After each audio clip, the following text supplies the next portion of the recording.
All right, hey there, folks. Even though convention signings and other live events are back on track, I figured I'd keep bringing book tour to you. So, welcome to Russ's Rockin' Rollercoaster, intriguing interviews with creative minds. Well, a lot of you may not know this about me, but before my ninjas showed up on the scene, I was a bit of a traveler, and one of my favorite places on Earth is way over on the other side of the world in the land of the Kiwis. So it's an extra special treat for me to introduce tonight's guest, Lee Murray. All the way from New Zealand, Lee is a USA Today best-selling author, screenwriter, and poet who writes supernatural noir, military thriller, science fiction, and of course, horror. Lee is also the winner of 4 Bram Stoker Awards, 4 Australian Shadows, 12 Sir Julius Vogel Awards. I mean, come on, you couldn't have gotten 13. Come on, woman, get with it. And is New Zealand's only recipient of the Shirley Jackson Award. Hot damn. Welcome, Lee. Thanks you for that. Wow, what an intro. Thank you, Russ, and thanks for having me. And also hello to all my friends in the background there who are in the chat and in the back of the screen. It's lovely to see so many people come out and support. It's fantastic. Thank you. All right. Just a heads up to the folks at home. Feel free to send me notes or questions you have for Lee in the chat box during the show, and we'll get to a few at the end. All right, Lee, as we always do, we'll start at the beginning. Where were you born and where'd you grow up? I was born in a place called Putaruru, which is in the Waikato region of New Zealand. And I grew up there, I'm going to say 4 years. I started there, and then my dad was in the bank. And in those days in the bank, you weren't allowed to stay more than 2 years in case you were committing fraud or something. So they moved around every 2 years. And so we moved to Whangarei and we moved to Taupo, and then my dad changed his job. So there you go. Wait, hang on a second. Let's go back for a second. So, because I have some familiarity with the culture over there, but I never heard that one. So if you have a job, when you say the bank, is that with the National Bank or with that was with the Bank of New South Wales, actually, the Wales Bank, which is an Australian bank. Most of New Zealand banks are Australian. In fact, there are only a couple of New Zealand banks that are locally owned. And in those days, my dad was the accountant, and so they were very careful about it. Was the kind of fraud, prevention in those days. You weren't allowed to marry someone who also worked at the bank because there could be some collusion. So when my mum married my dad, she had to leave the bank. So this was in the day. This was in the 60s. I'm old, just bringing that up there.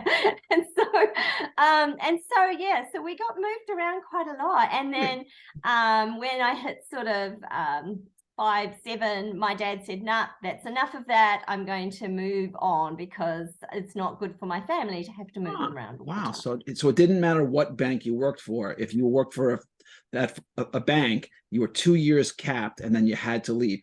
But you could work at another bank. Another branch. Yeah. They would just move you to another branch. So they moved us around the country. Yeah. And so, and I don't know whether that still happens now. I think they have better security means of checking on people and keeping security tight, but that was the thing in the day. So all right, it's funny how these things influence our lives, isn't it? Just for sure. a company policy. Yes. So we'll talk about that in a second. So for those of you who are unaware, New Zealand is about 2,600 miles south of Australia, and it's comprised of 2 islands, the North Island and the South Island, and about 700 smaller islands. Geographically, New Zealand is about twice the size of New York State or England, but only has a population of about 5 million total.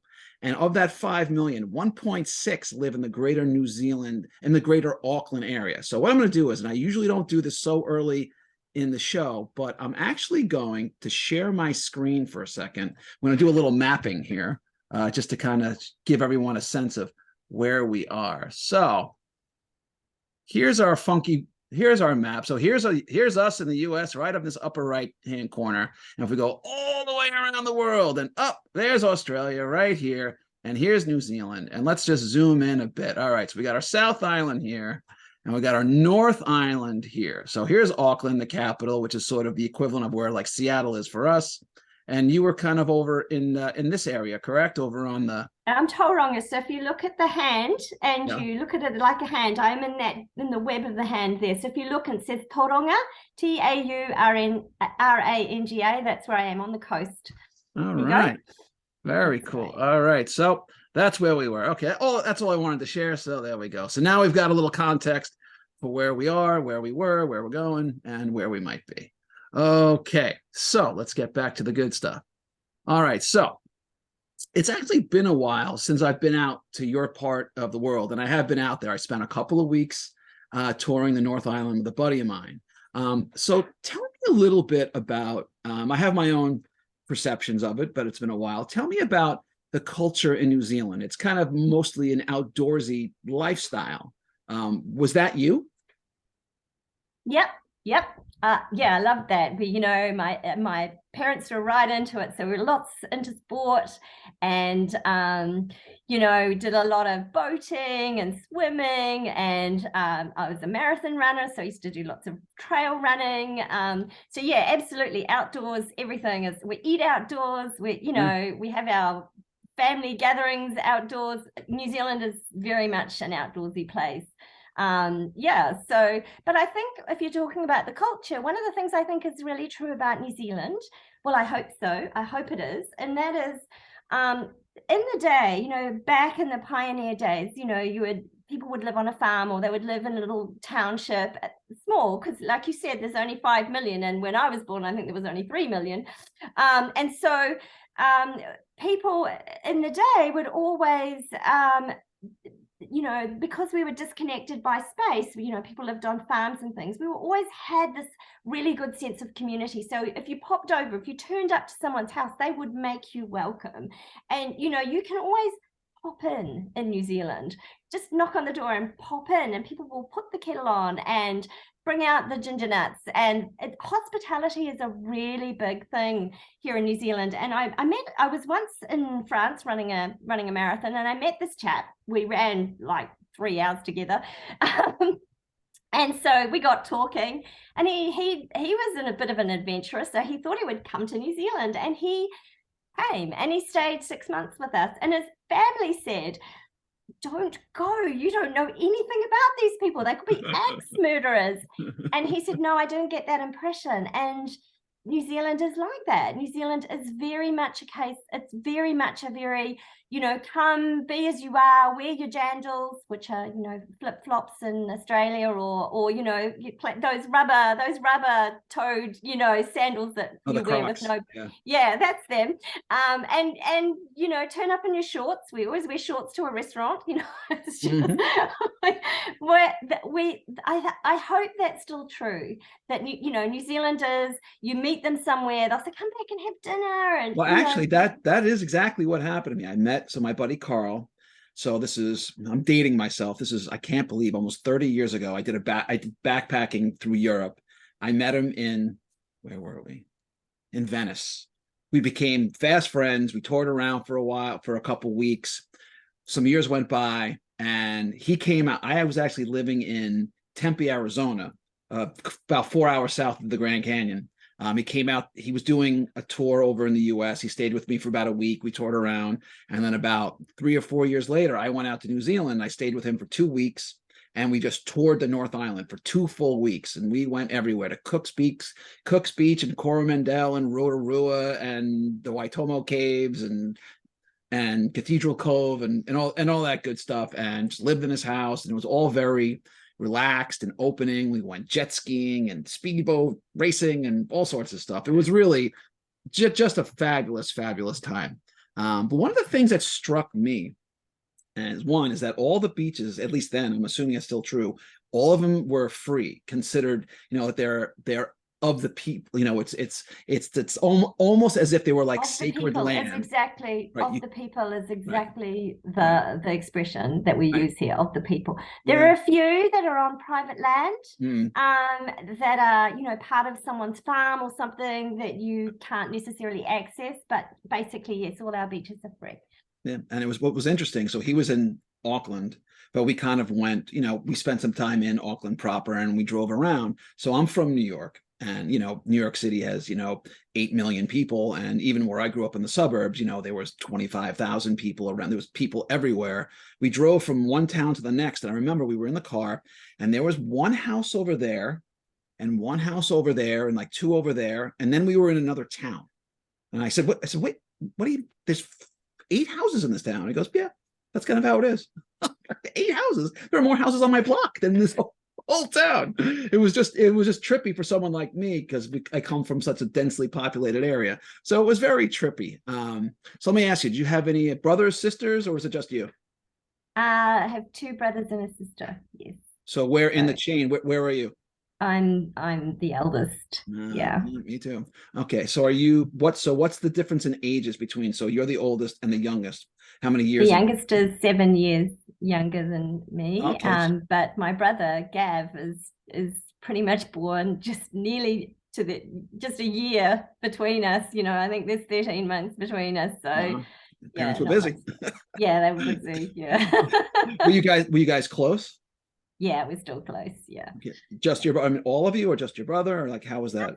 Yeah, I'm probably most closest to my brother Gab, but perhaps that's because we're closest in age, and also we live fairly close. And but we're all pretty close. Yeah. Okay. So what were you into as a kid? I mean, you said you were sort of an outdoorsy type, but like what else kept you busy? Well, as a little kid, I was a big reader, huge reader. My mum went back to work, and so I ended up doing a lot of stuff, just kind of mothering, when you've got younger siblings. But Dad was chief exec for St. John Ambulance, and that was it for the greater part of the North Island. And so, we were St. John cadets, and I was in Girls Brigade, and the netball team. Mum was the netball coach, and swimming club, and just stuff, yacht club, and just whatever the rest of them, and marching teams and all sorts of things. My parents were into everything. They were on every committee. I think that might have rubbed off a bit on me because I seem to be, in a lot of committees. So when you said you were a reader, what kind of stuff did you read as a kid? Everything, just everything. I read a lot of fantasy. I just read everything. It's interesting because there wasn't a lot of stuff that featured me. I read just widely and just whatever was available, but there wasn't a lot of stuff that kind of I saw myself in. So perhaps that's why I went towards fantasy and science fiction, because you could just put anybody in those places, couldn't you? You could just actually you're leading right into my next question. So my understanding is that some of your heritage is that you're part Chinese. Is that accurate? Yeah, that's right. Yeah. So what influence? So I know there's sort of that, there's broadly speaking, there's kind of an Asian influence in your part of the world. So what kind of influence did it have on, that your Chinese heritage coming into New Zealand? What sort of influence has that had on you? Yeah, and that's a really good question.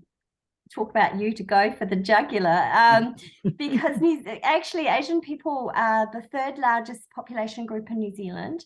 The Chinese people first came in the late 1800s, and they were brought in basically a little bit like the United States as miners and gum diggers and basically cheap labor. They were prepared to go into the mines after the British workers had been through. They were charged a big poll tax to come in, and they just basically mined the areas that British and European miners weren't prepared to look at.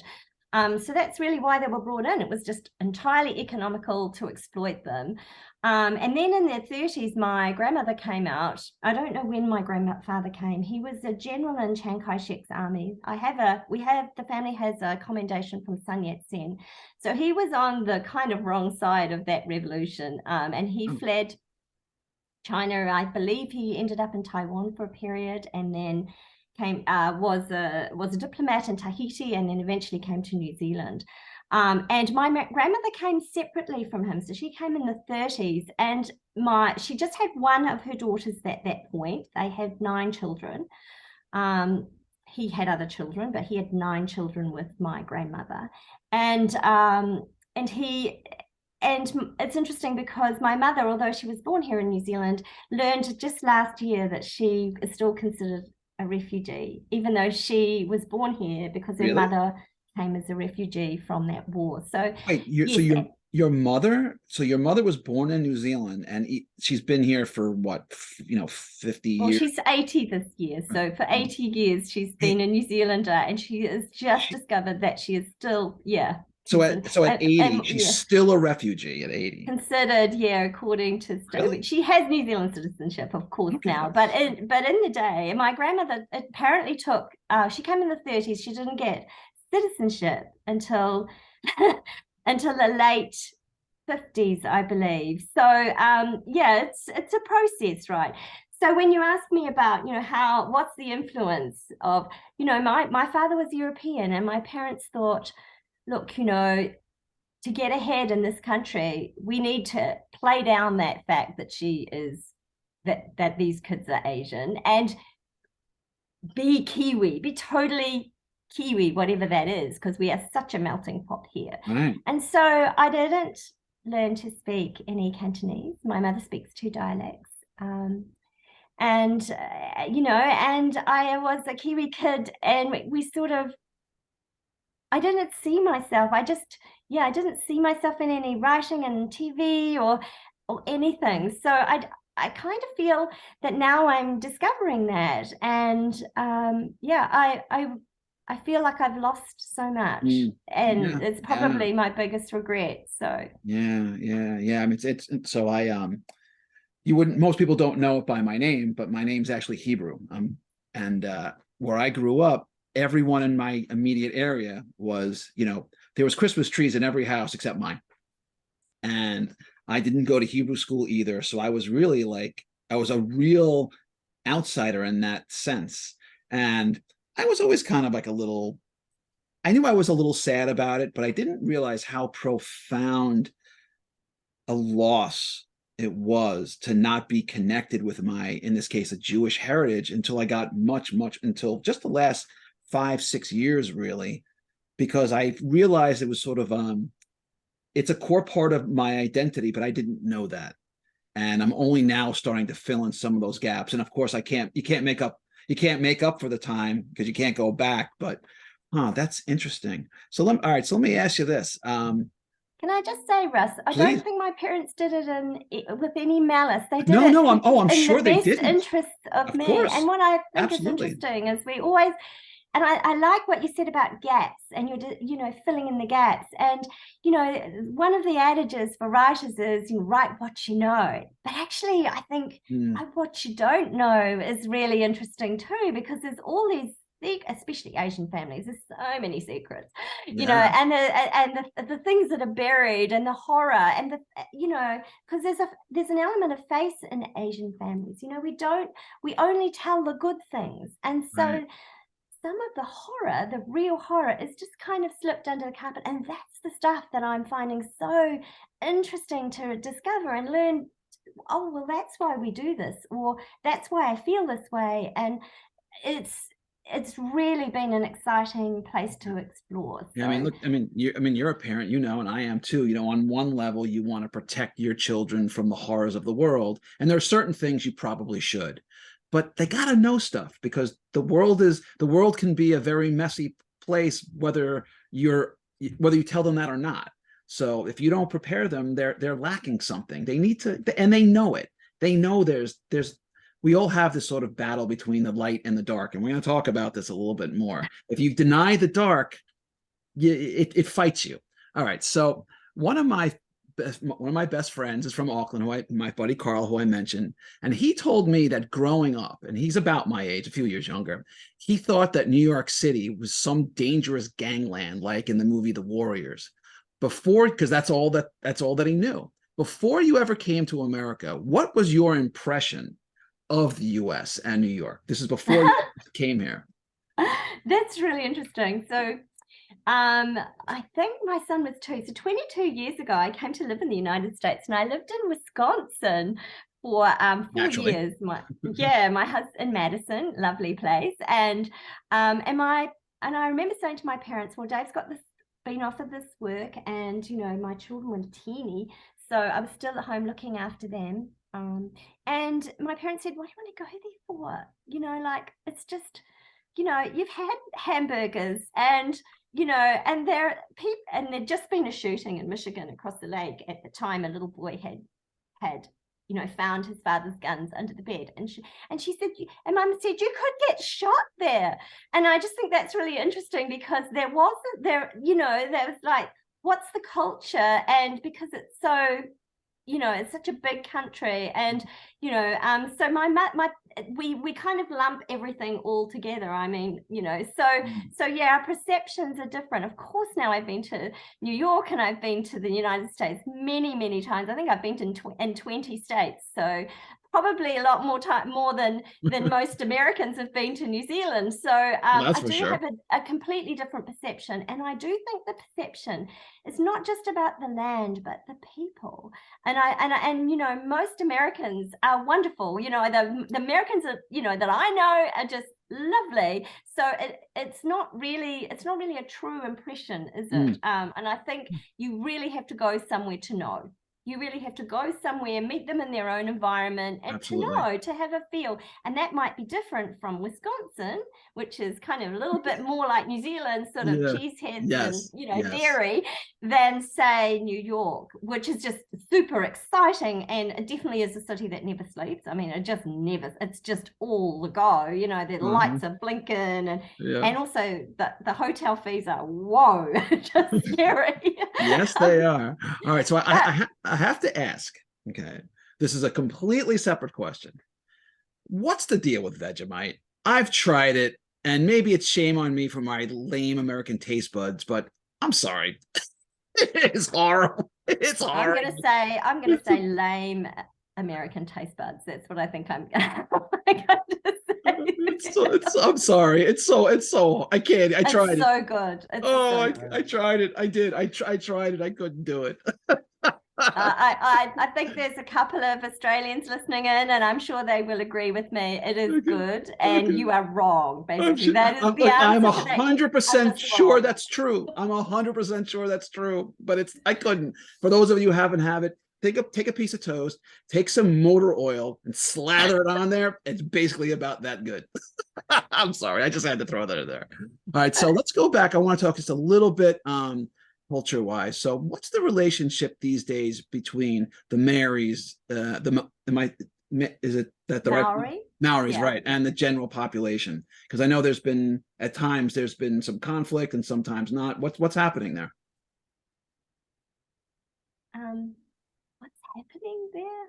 Well, I guess there's a real move to more te reo, which is Maori language, and better understanding of te ao, which is the culture. The schools are finally this year bringing in a new curriculum to actually look at Maori achievements in history, and the Maori Wars are going to be discussed. I think when you're in a colonial country where another culture has come in and imposed themselves on over and above Indigenous population, then it's time to go back and reassess. And so our governments have been better at doing that. There's still a long way to go.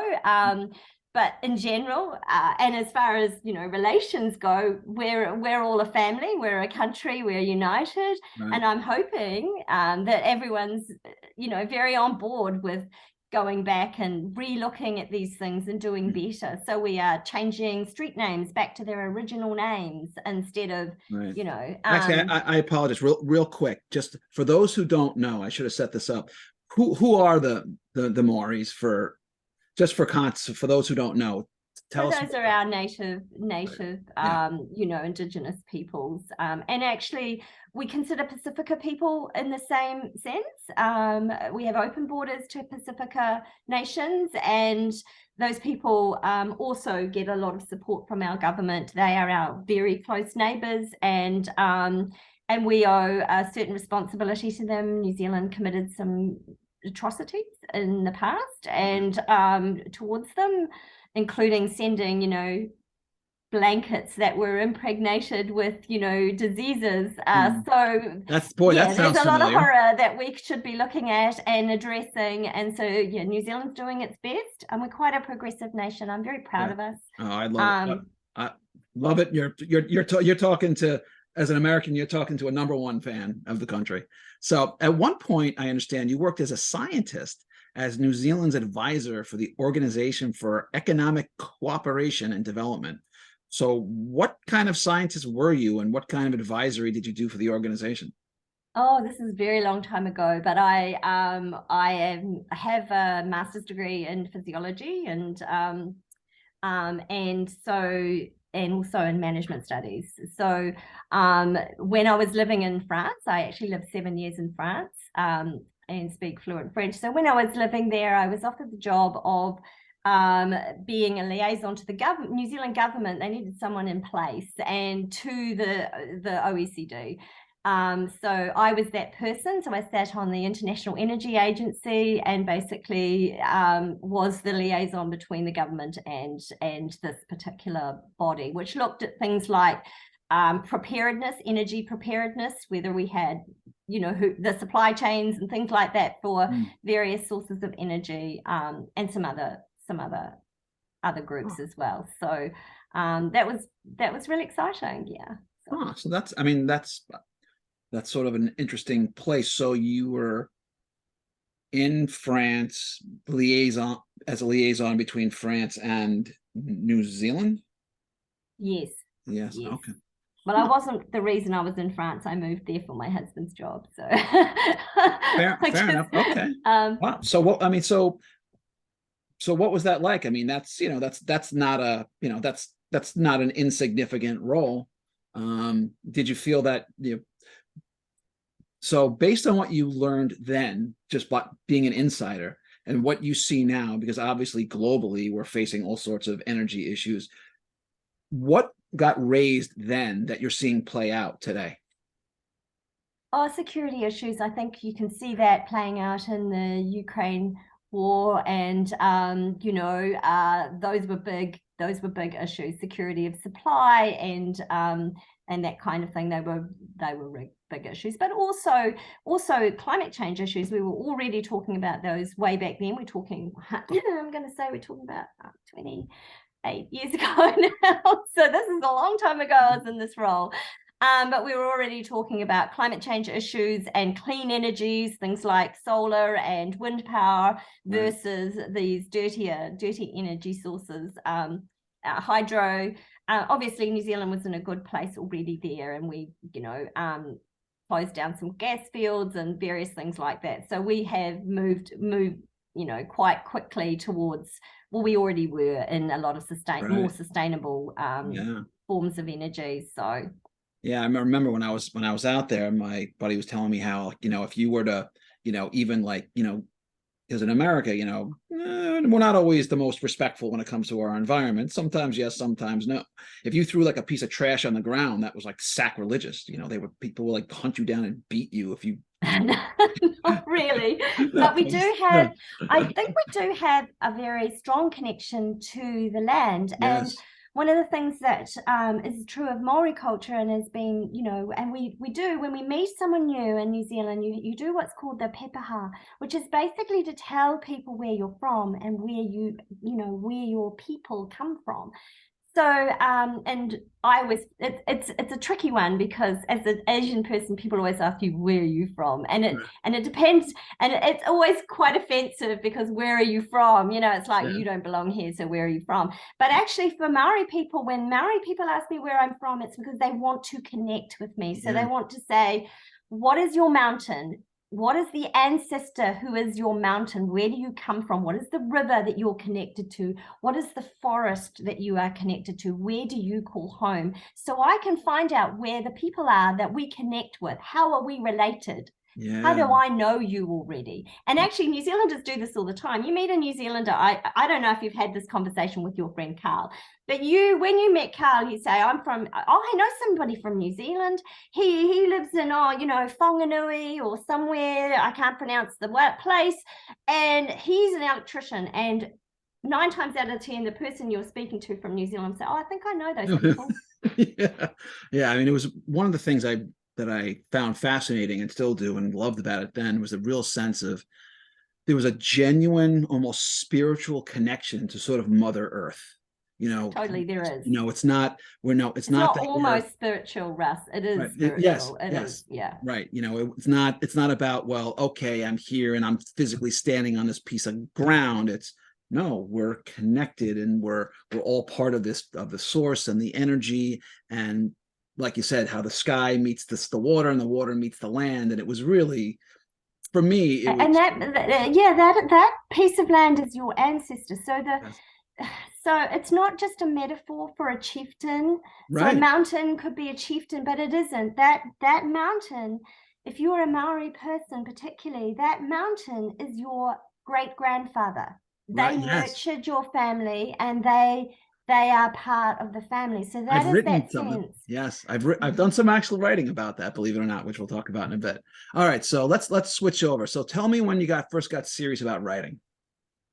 Oh, look, I wanted to be a writer. I remember when I told the story a million times, but when I was about 10, I said to my dad, I just read Gone with the Wind, and I said to Dad, I'm going to be a writer. I'm going to grow up and be a writer. And Dad said, just get a real job, hun. Just get a real job. You need a real job. And Asian families are really big on this. Just be a doctor. Just be a doctor. Do science. Be a doctor. Get a real job. So, of course, I went and did that. And now I'm doing my real job, which is writing. But, I mean, I don't regret it. I mean, I understand why he said it. He was a child of the Depression himself, It was about feeding your family and having the things that that we need to nurture, basically, to survive. And he said, you need a job, get a job. So I went to university. I was very lucky to be able to do that, and I think I'm the first person in my family to get a degree. So so it's a pretty big deal. Right. And I think so always I scribbled. I always kept journals and notebooks. And I think when I remember being 11, and we were asked to write a story about we visited a clock museum in Whangarei, and I was asked to write a story about one of the clocks, and I went to town. I wrote this total mystery story. It was 9 pages long. It wasn't finished yet. And when you're 11, 9 pages is a lot of words. Yes, it is. So I always loved story, and I just couldn't let the story go. And in the end, the teacher had to just grade half of it because I hadn't finished it yet. Right. I'm still crap with deadlines, really crap. All right. So you write a mix of genres, but let's start talking off about horror. I'm somewhat new to the genre myself. When we were talking a little bit offline, I'm talking about more, harder core horror. I consider myself an author who writes some horror as opposed to a horror author. So for you, what is it about horror that attracts you to the genre as an author?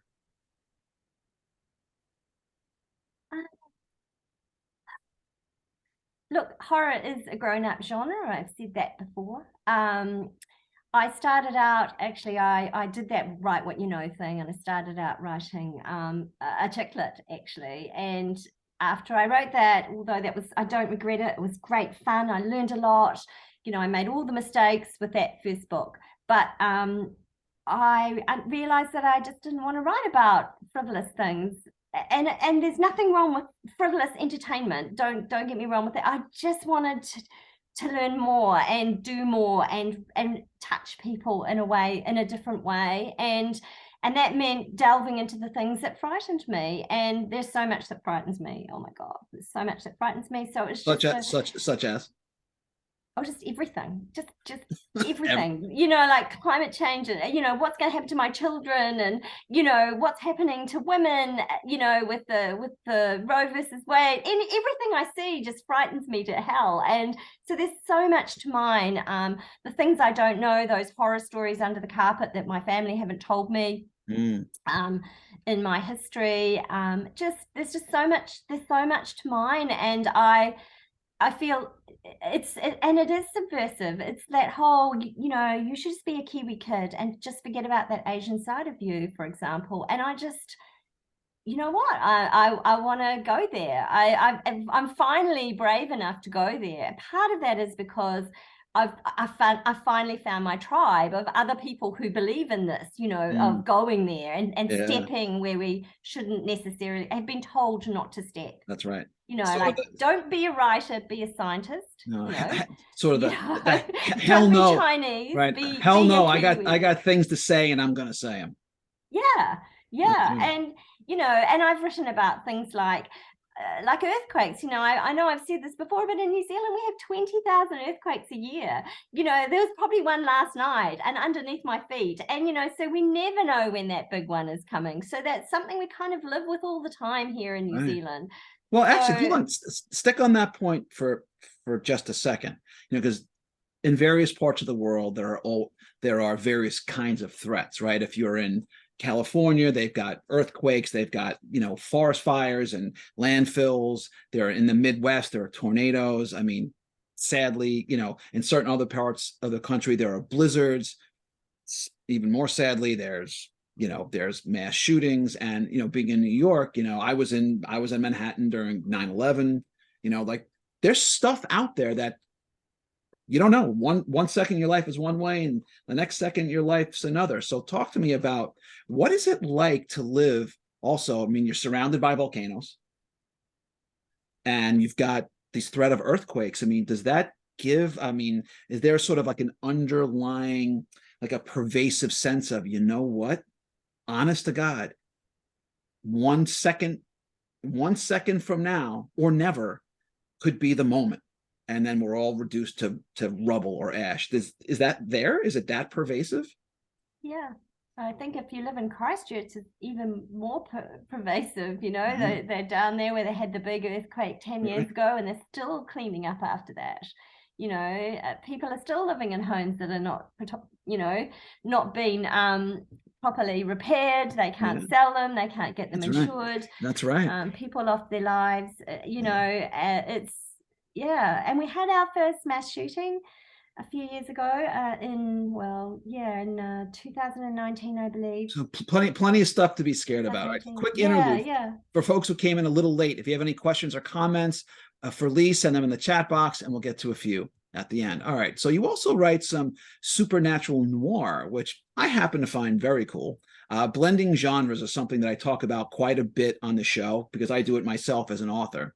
So as an author yourself, what's the appeal of this particular blend of genres?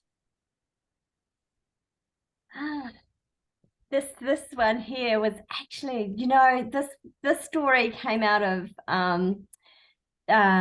working with Dan Raybarts on a couple of anthologies, and we curated a couple of New Zealand, Australian anthologies together, and we'd had so much fun that we thought we just wanted to continue it. And we said, look, let's just write a novella together and see what we come up with. And so we said, well, let's do something urban, because it's just a bit different for New Zealand. Let's write something urban and dark.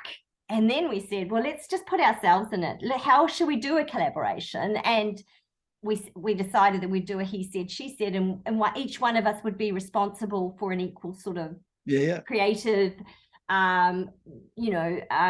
curatorship of one character. It's not how it works, because when you're writing collaboratively, each person has to write both characters. But in general, we sort of, and then I said, well, why don't we just make it easy for ourselves and make them a little bit like us?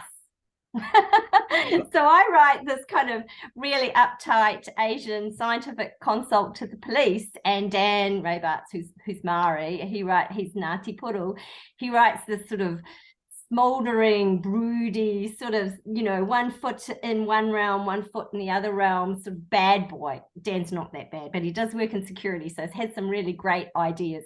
And so really the genre sort of we always liked dark. We knew we liked dark. We knew that we liked that kind of story.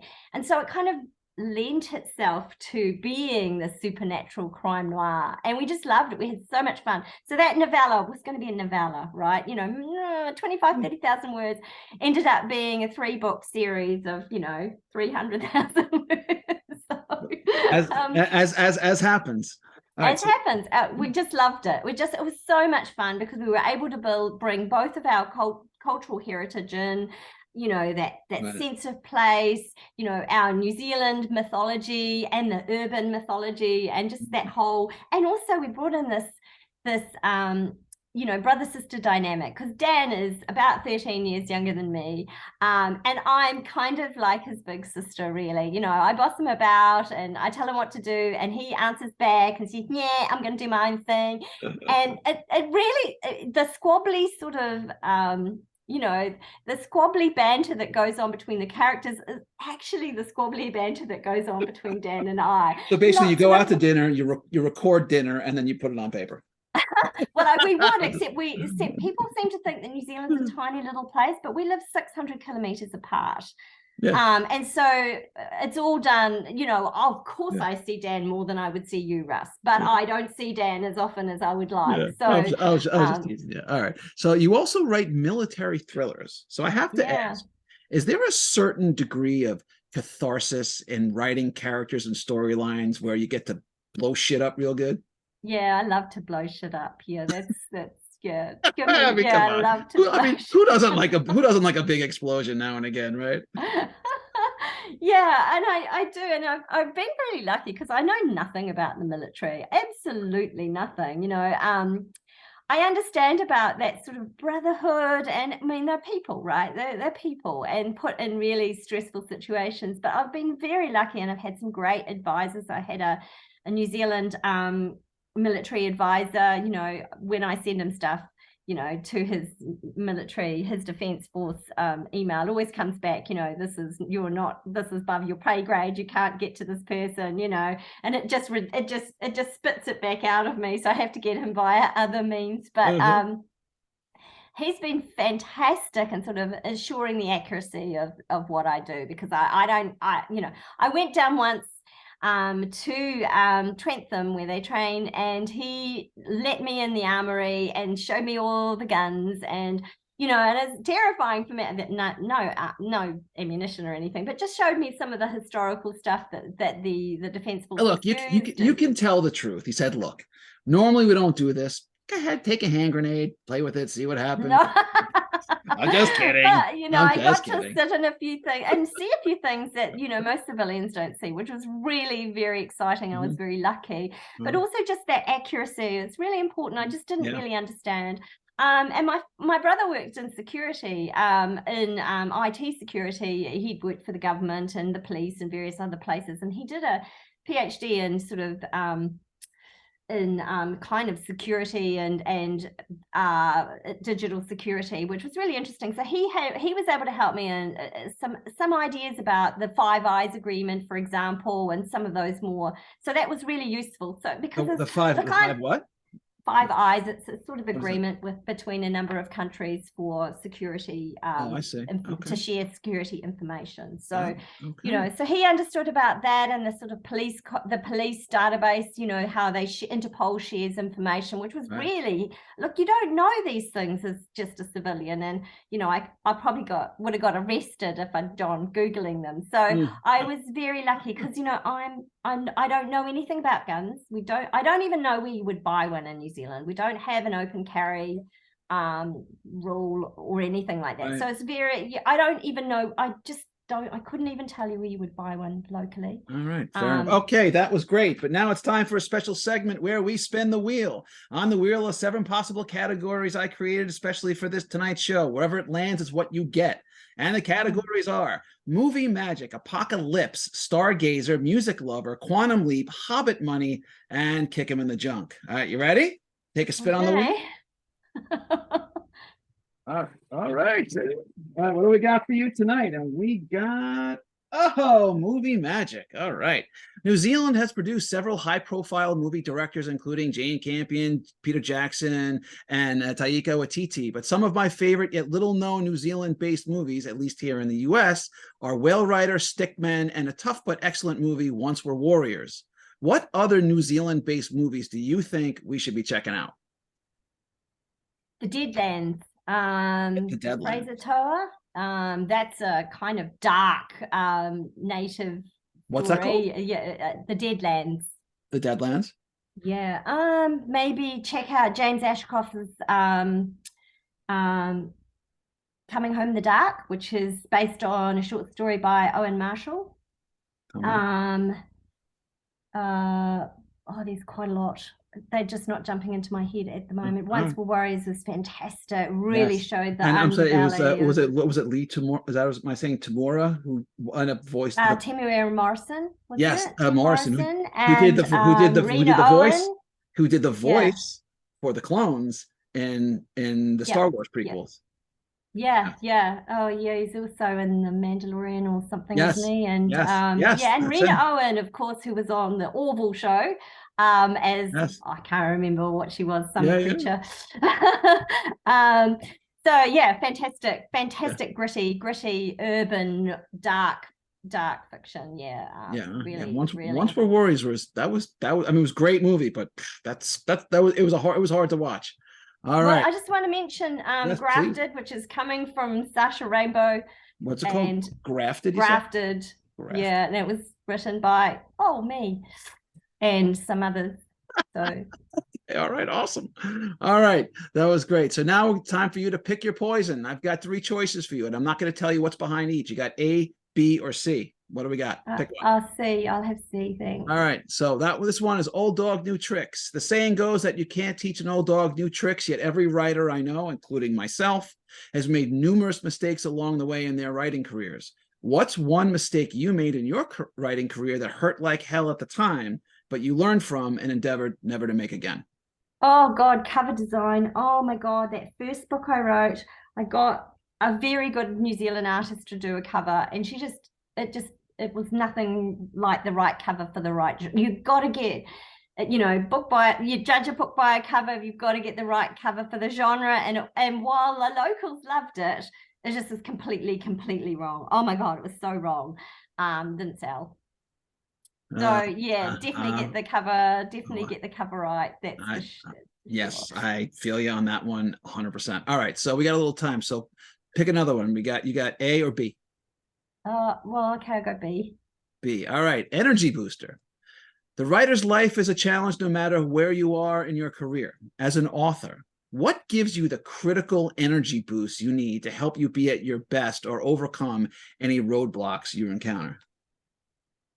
Oh, an energy boost. I don't know about an energy boost. I could do with an energy boost, actually. I think, like I do go for walks and I sit in the spa pool sometimes, and I connect with other colleagues who, to bounce ideas off.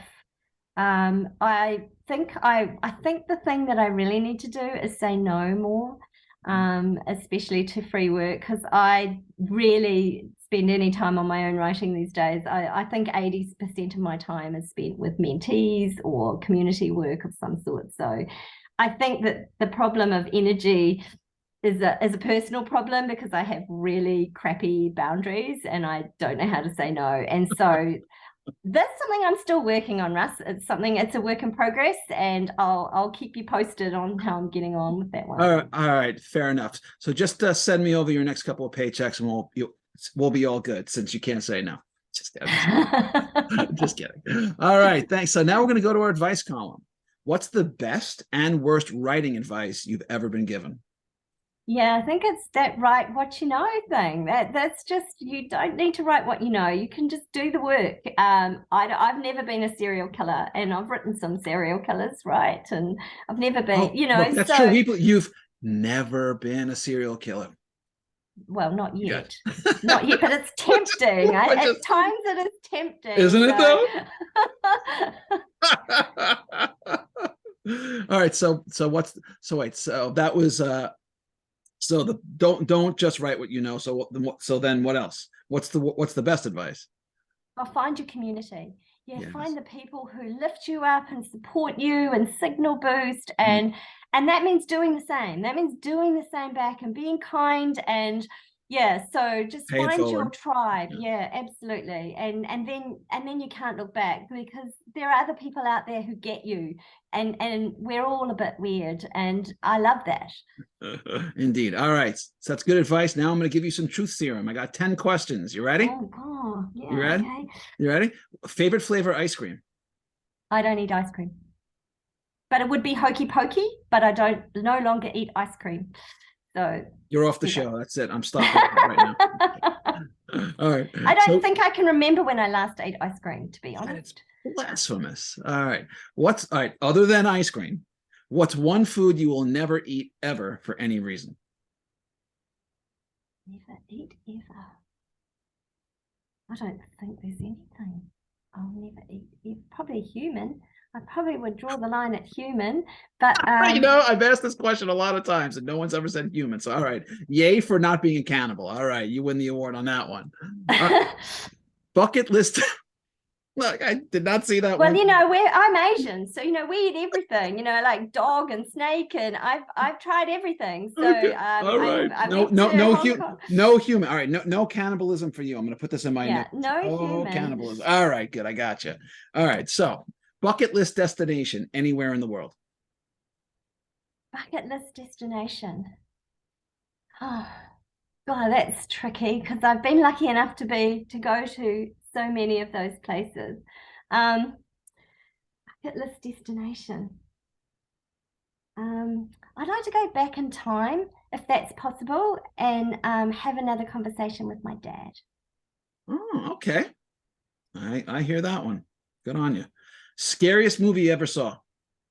Oh, that's the Trilogy of Terror, and I saw it when I was like about 13, and it still gives me night terrors. And my dad said, "That's it." Apparently I bashed on the wall, I screamed in my sleep, and my parents' room was next door, and Dad came in and said, "No more horror movies." I never heard of that. What is it? Oh, yeah, you do. It's the one with that little. Come on, someone in the chat will probably know, but it's the one that. Was that the one where the scary stuff happens? Yeah, everyone knows. I'll take your word for it. All right, if you could have Matheson and yeah, exactly. Okay. I think someone's picked it up in the chat, but yeah, it's just it's a really Karen Black. Yeah, it's just really terrifying. It's terrifying. It's that horrible. That's that little creature from Africa or somewhere, and it's gifted to this woman, and it arrives at the door, and then this mad chase around the apartment, and then she waits for her mother to. Horrible. All right. Yeah, exactly. All right, fair enough. Okay. That is really bad. It's really bad. You do not want to watch it when you're 13. But or 52. So there you go. All right. So if you could have one superpower, what would it be? Yeah, another good question. I think I'd like to be able to talk to my dog. Okay, dog talk. She really gets me, and I just would really like to be able, but no, actually, yeah, superpower. I'd love to be able to speak more languages. I'd love to be able to. Wouldn't it be just great if you could understand every language just immediately? That would. I think that's probably close, isn't it? With ChatGPT and all these things, it's probably pretty jolly close where I'll be able. Okay. Do you play any musical instruments? And if not, which one if you could? Well, I did play the piano and the violin, but very badly. All right, fair enough. Yeah. Cats or dogs? Dogs. Okay, favorite cocktail, and if you don't drink, favorite unwind beverage? Well, I like tea. Okay. You can see a live performance, sports, music, theater, whatever, any seat, any venue, any time in history. What's your choice? Oh, God. I think I would like to see Les Miserables performed in Paris. Ooh, when? I don't know. Tomorrow would be good. Okay, all right. We're sending you a couple of plane tickets. All right. I'll talk to my booking agent. All right. If you could get a continuation of any canceled TV show ever, what would it be? Oh, can you bring back Firefly? Firefly ended its run way too soon, right? All right, that was great. We have a few minutes, so I'm going to see if we have any questions in the audience. I definitely saw one. All right, question for Lee. You're both an editor and a writer. Who bought your first story, and is there a writer you were happy to publish early on in their career? Oh, who bought my first story? I think it was Takahe. I think that was the name of the magazine, and they bought this little story about eugenics and about how it was called Forecast for April, and it was basically getting this information about this little baby before it was born, and the family weren't allowed to keep it because it might cost too much to keep it, because it had various antecedents for diseases. So it was pretty horrific. And that was picked up. I think I got, I don't know, $50 for it or something. Okay. But it wasn't my first published story. I'm pretty sure I published a story in the Hilltop Primary School end of year newsletter, which was one of those methylated spirits printing systems that they printed off back in the day. So that would be my first published story. And who did I publish that I'm really proud of publishing? Oh my gosh, I'm proud of everybody that I've published. Well, if this one was someone that you published early on in their career. Early on, well, I think probably lots of people I've published early on in their career. I'm going to say Piper Mejia, who is a colleague of mine from New Zealand who writes dark feminist fiction. And yeah, I think I published some of her first stories. All right. So one more question, and we got to move on. Lee, what themes do you like to reflect in your work? Yeah, whatever's vibing in the moment, but probably generational trauma and feminism and otherness and loss, those kinds of things. All right. Okay, great. So, all right. So now what we're going to do is I'm going to share my screen again, and I got some funky stuff, some good stuff to share. So bear with me just a minute. All right. What do we got here? All right. So Lee, talk to me. What am I looking at here? Tell everyone what we're seeing. You're seeing Unquiet Spirits, which is a book of essays by women in horror, which I edited with Angela Eureka Smith, and includes just all my favorite women in horror from Asian diaspora, and they're just amazing essays which basically look at their lives through the lens of some form of Asian spirituality or myth, ghosts, vampires, just incredibly interesting and poignant stories that just made me cry every time I read them. So it's really special to me, this one, because it actually includes an essay by my daughter. Oh, wow. And yeah, which she wrote. She wasn't invited to this anthology, so she's kind of like just weaseled her way. And no, what happened was, she's an editor, so I sent her my story to edit, to check, because you should always get fresh eyes on your story, even if you are an editor. And I'm my own worst editor. So she had a look at it, and she was so moved by it and she learned some things about me that she didn't know. So she was inspired to write her own essay, and she just turned it around in a couple of days. She didn't tell me, she just sent it to me in a response to mine. And I just blubbed my eyes out and sent it to Angela Eureka Smith, who straight away said, we need to have this. This fits perfectly. We need to have it. So that is really special. So it's just wonderful to have her work also in this. And it basically, this book builds on the work that I did with Genevieve Flynn in Black Crane's Tales of Unquiet Women, which was fiction stories looking at Asian diaspora and kind of wow. people's fears. And then we moved on to Tortured Willows, which also included Genevieve Finn and also Angela Eureka Smith and Christina. All right, good stuff. Well, definitely, for anyone who's watching, pick up a copy. I know I'm going to be doing so myself. So I'm going to spend a little more time. I don't really dive into it too deep normally, but since I'm going to stick with the New Zealand theme, so you guys will have to sort of bear with me for a minute because it's my show and I can do whatever I want. So there you go. So once upon a time, I wrote a series called, the first book was Finders Keepers. It's a backpacking comedy, sort of in the spirit of like Bill and Ted and Hitchhiker's Guide to the Galaxy. But as you can see, so this guy right here, that's based on my buddy Carl, who, now if you notice the shirt here, this is us back in the night when we were backpacking right here. So that's that's Theo Barnes, and this knucklehead right here is this guy right here.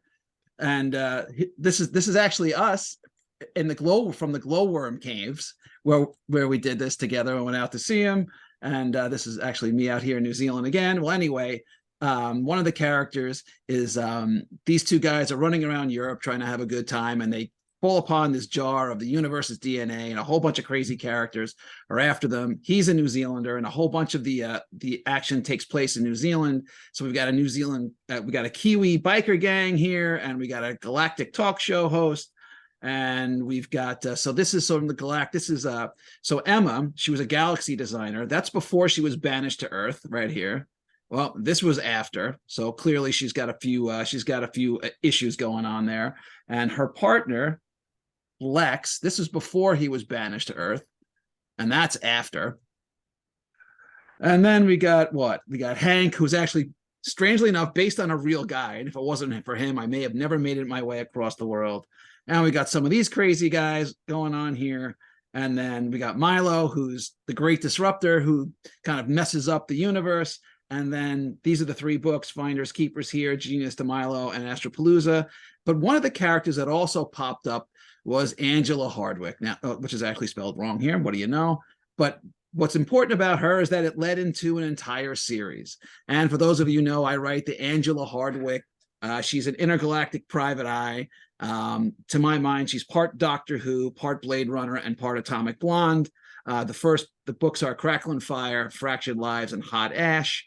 They're all standalone adventures, but there's some character involvement across the series. So if that's important to you, you might want to start with the beginning, but if not, you can just sort of dive in wherever sort of pleases you. They're all fused with mystery and some psychological horror and action and suspense. And I am now going to wrap up, and I'm working on the fourth book, which is going to coming out soon. I'm going to have a cover reveal and a title real soon, and it's actually my first stab at sort of some cosmic horror. So that's going to be coming out in September. So, hey Russ, where is that picture of you and Carl? Where are you actually? In Auckland? You're at the Waitomo Caves, which is about an hour from me. Yes. And there's another picture on the top of the hill. Is that One Tree Hill? That one wasn't, but I don't actually remember where it was. I was going through all my old photos today, and it might actually be Mongafol, which is Mount Eden, which is where Dan and I set the climax of our novel. Oh, there you go. Isn't That's that great. hilarious? Yeah. I think it might actually be. So anyway, so all my books are published by Crazy 8 Press, and are available on Amazon. All right, folks, that's our show. Thanks, Lee, so much for stopping by, and to everyone who's watching at home. I'm going to be taking a few weeks off to recharge. So in between, as always, be gentle, be kind, be generous, and go read a book. And I'll see you all on June 14th to kick off the final 3 episodes of the season. Lee, thanks again. And to everyone who's watching at home, take care. And I'll see you all in about a month. All right, guys. Bye now.